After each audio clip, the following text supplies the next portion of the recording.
मुख्यमंत्री या सरकार बात में नहीं रही। देखिए, चमत्कार के ऊपर तो हम लोग विश्वास नहीं रखते, लेकिन हमने 5वां उम्मीदवार खड़ा किया है और हमको ऐसा लगता है कि आपने जिस असंतोष की बात की उसके बारे में हमको भी जानकारी है, उसका इको हमारे तक भी पहुंचता है और यही असंतोष हमारे 5वें उम्मीदवार को जिता सकता है। इसलिए मैं आज के मौके पर इतना ही कहूँगा, लड़ाई ये आसान नहीं है लेकिन असंभव भी नहीं है। लेकिन किरण जी, जिस तरीके से राज्यसभा चुनाव हारने के बाद महाविकास अघाड़ी में अपने कैंडिडेट को जिताने के लिए आपस में फोन करके और विधायकों को एक दूसरे की तरफ लाने की कोशिश, देखिए यह सहज है क्योंकि कोई भी पार्टी ये चाहती है कि अपना उम्मीदवार जीते। ये राजनीति में दूसरे का उम्मीदवार जिताने के लिए कोई बहुत अपने उम्मीदवार को धोखे में डालकर प्रयास नहीं करता। और महाविकास आघाड़ी के ध्यान में आया है, तीनों पक्षों के ध्यान में आया है कि बीजेपी ने 5वां उम्मीदवार खड़ा किया है तो कोई ना कोई गणित के आधार पर उन्होंने खड़ा किया है। तो उस गणित की गाज किस पर गिरेगी ये तीनों नहीं जानते, इसलिए तीनों ये प्रयास करें कि अपने अपने उम्मीदवारों को सिक्योर करें और उनको सिक्योर करने के चक्कर में एक दूसरे के वोटों को तोड़ने का प्रयास ये तीनों लोग कर रहे हैं।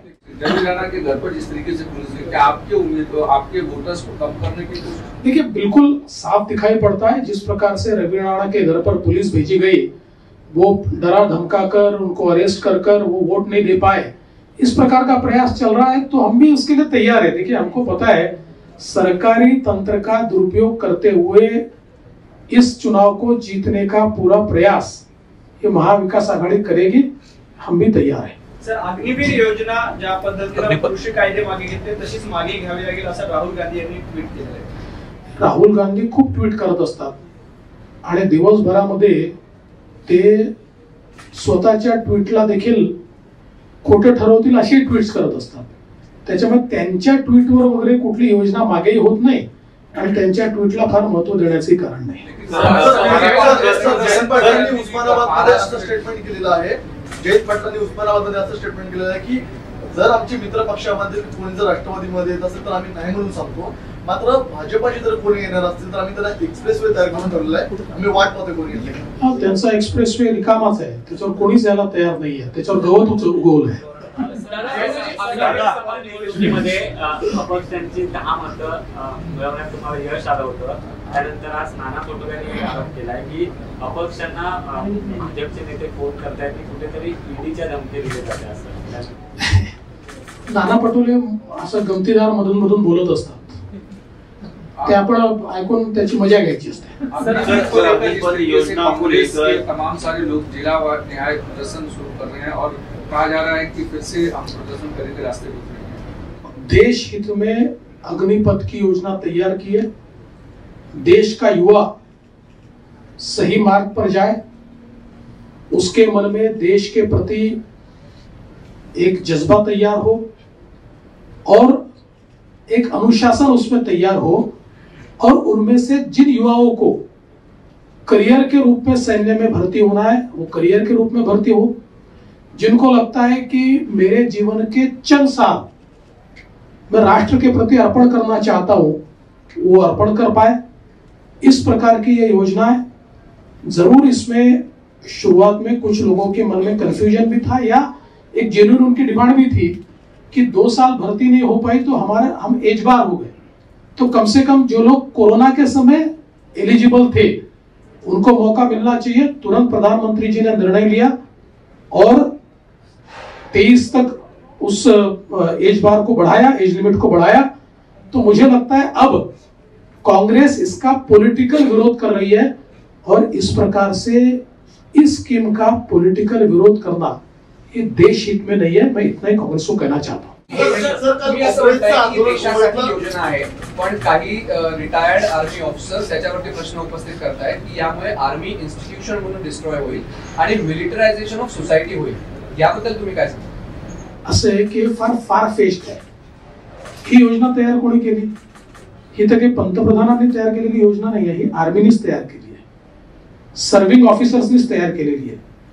आणि या संदर्भातली जर आपण बघितलं कारगिलचा जो रिपोर्ट आहे, या कारगिलच्या रिपोर्टमध्ये अशा प्रकारे आपण व्यवस्था उभी केली पाहिजे असं त्या काळात देखील सांगितलं होतं.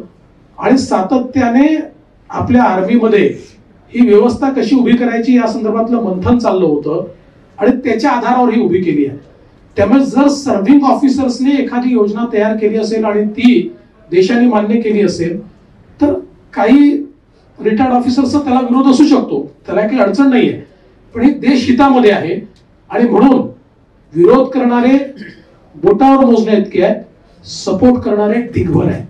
सर शेवटचं कालचं काँग्रेसचं मुंबईतलं आंदोलन फसलं गेलं, त्यानंतर मात्र एक किन्नरांचं आंदोलन काँग्रेसच्या कार्यकर्त्यांकडून आयोजित करण्यात आलं. भाजपाच्या कार्यालयावरती हा मोर्चा काढला. हा जर असंच फायदा सुरू राहिला तर त्या काळात काय भीती वाटते? असं आहे की किन्नरांचा आम्ही सन्मान करतो, त्यांना काही या राजकारणाशी घेणं देणं नाहीये. अलीकडच्या काळामध्ये काँग्रेसकडे ही अवस्था आहे की आउटसोर्स करून देखील ते आंदोलन करू शकत नाही, म्हणून त्यांना किन्नरांचा त्या ठिकाणी वापर करावा लागतो. तो त्यांनी केला, अतिशय चुकीचा पायंडा आहे.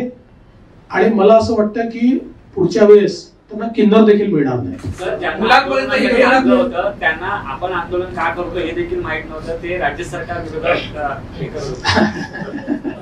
तेच मी आपल्याला सांगितलं की म्हणून तर मी म्हटलं आम्ही त्यांचा सन्मान करतो, कारण त्यांना आउटसोर्स करण्याचा यांनी प्रयत्न केला आणि अक्षरशः तोंडावर पडली कांग्रेस. देश विदेश से जुड़ी लेटेस्ट खबरों को देखना चाहते हैं तो आज ही तुरंत सब्सक्राइब करें एक्सेस भारत न्यूज चैनल को। बगल में मोबाइल की स्क्रीन पर दिए हुए रेड कलर के सब्सक्राइब बटन को तुरंत ही प्रेस करें और साथ ही बेल आइकन तुरंत दबाएं ताकि वीडियो के लेटेस्ट अपडेट आपको तुरंत मिल सके।